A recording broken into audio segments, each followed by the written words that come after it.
Good morning and welcome to Cleave to Antiquity. My name is Pastor Ben, and today we're going to be talking a little more about atheism. Let's go ahead and open up in prayer before we get started. Heavenly Father, God, I am so grateful for the opportunity to be here. God, I am grateful for all of your blessings. Lord, I pray that anybody that is watching this video is edified and guide them all towards you. It is in Jesus' holy name I pray. Amen. So I wanted to make this video to follow up because in the initial video, there were a lot of comments of people that didn't understand what was being said. One of the most baffling comments, and it was repeated over and over again, was atheism is not a worldview. That's great. That's not what was being said. The atheist worldview, right? The atheist worldview is a worldview that presupposes atheism. That is your worldview affected by your belief in atheism. You say, "Oh, it's a lack of belief." Okay, man, go back to Reddit. But I wanted to clarify a few terms. So it seems like a lot of the people that were commenting on that, which isn't surprising, didn't have any basic understanding of philosophy to begin with. So I want to break down some terms, and I want to kind of flesh out this argument more. So that way you have something a little more meaty to interact with rather than just a quick video. But let's go ahead and break it down. So atheism, I'm gonna define terms. I'm gonna hold your hand through this. Atheism, the lack of a belief in a higher power. So you believe in no higher power. So let's just define terms. There's atheism for you. I don't believe in any higher power. Okay, so there's nothing past the material. I don't believe in it. All right, what is a worldview? Well, a worldview is a lens upon which you view the world, interact with the world, make decisions in the world, and you have your understanding on matters of the world. Okay? It is made up of roughly four things. There are more, but these are the four core key components: ontology, epistemology, teleology, and ethics. So those are the four things that it is built upon. Ontology, your belief about reality. Epistemology, beliefs about knowledge. Ethics, your beliefs about morality. Teleology, beliefs about meaning. So the atheist worldview is a worldview, those four things, how you interact with those four things, with the presupposition of atheism. So that's the entire point. So let's flesh this out more.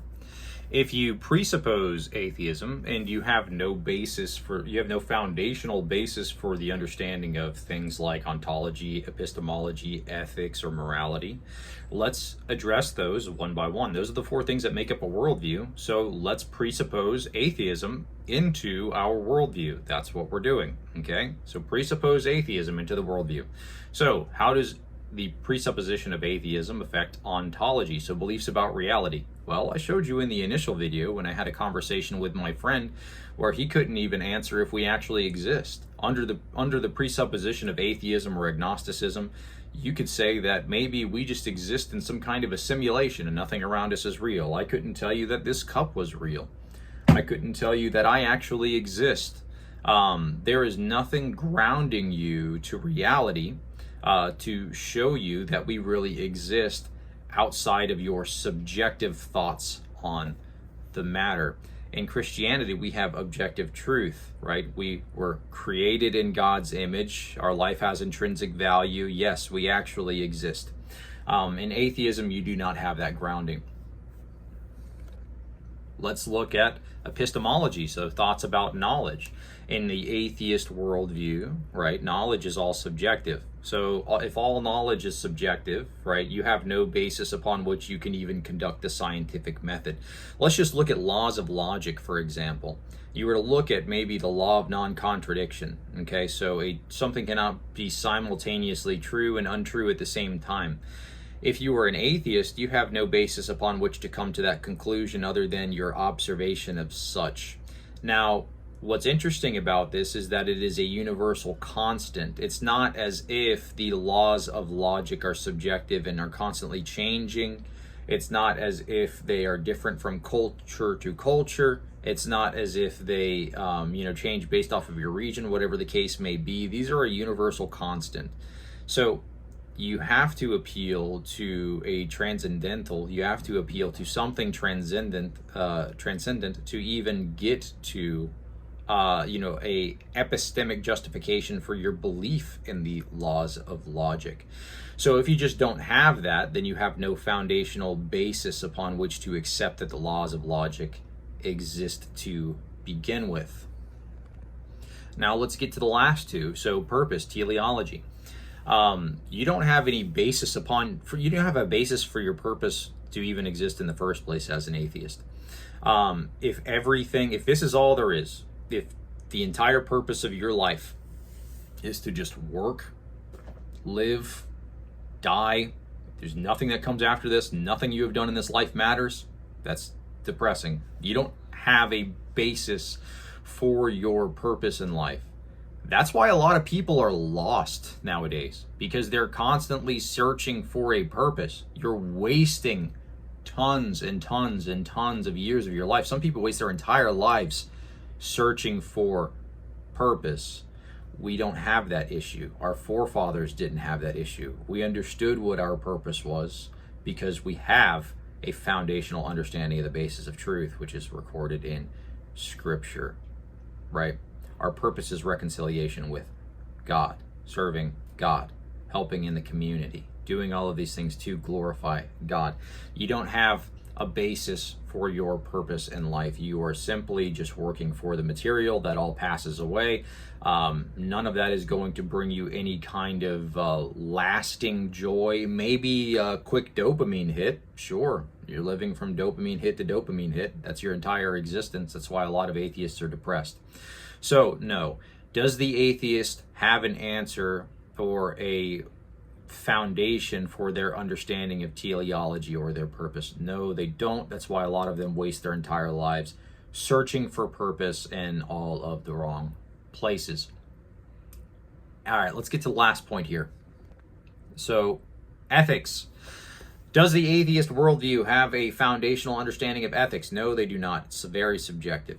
You can see this in society over the last 20 years as we've become more and more secular, and like in the most secular country in the world, Canada, where they are now doing assisted suicides. And I saw recently they had put to death a healthy 28-year-old girl who was struggling with depression, didn't notify the family because of patient-client confidentiality, or patient-doctor confidentiality. So they didn't notify the family. She was depressed, wanted to commit suicide, got approval, didn't tell the family. They thought she was going in for a routine checkup, and they executed her. So you don't have a basis for your morals, period. There is no foundational basis upon your morals. Your morals are subjective. One person could say that murdering someone is moral, another person could say that it's not. Now, I think we all intrinsically understand that murder is wrong, but when you don't have a basis upon which to root your understanding of morality, right, you start to stray off the path in a very real way. And we're seeing that play out in real time. That's why the world is so insane right now. So, the atheist worldview does not have a foundation for either epistemology, teleology, for morals, or for ontology. They don't have a basis for any of these things. If you presuppose atheism into your worldview, you don't have a basis for any of those things. That's what I was saying. What I am not saying is, I'm not saying atheism alone is in of itself a worldview. That's absurd. You guys don't have any uniformity to your belief at all, outside of the shared belief that God isn't real.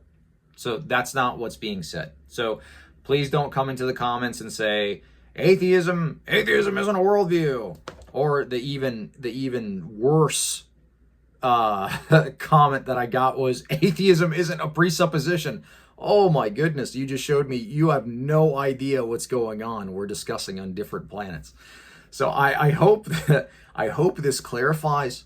I would not be shocked though if I get those same comments in the comment section of this video, because as I've repeatedly displayed in this video, the person with the atheist worldview does not have any foundation upon which to grasp the laws of logic.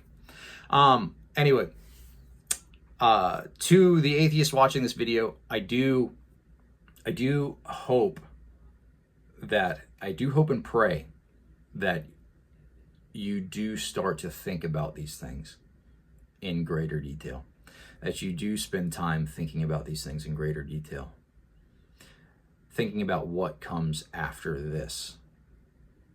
Think about, why do I feel so empty? Why is nothing satisfying me? There's a hole in each of us that can only be filled by God. You try to fill it with the culture, try to fill it with, substance, try to fill it with your career, relationships. None of those things will fulfill you. The only thing that will fulfill you is Jesus Christ. The service to a higher power. All of our forefathers understood this. We've lost this in modern society. Atheists, I want to tell you that I do have empathy for your situation. I understand what you are going through. I understand that you think at this current point in your life that atheism brings you freedom. It doesn't. Atheism doesn't bring you freedom. It brings you chaos, brings you uncertainty. You have ripped the foundation from out under your house. So I pray that you come and see the truth. I love you guys. Thank you so much for watching this video. I hope this was helpful. God bless.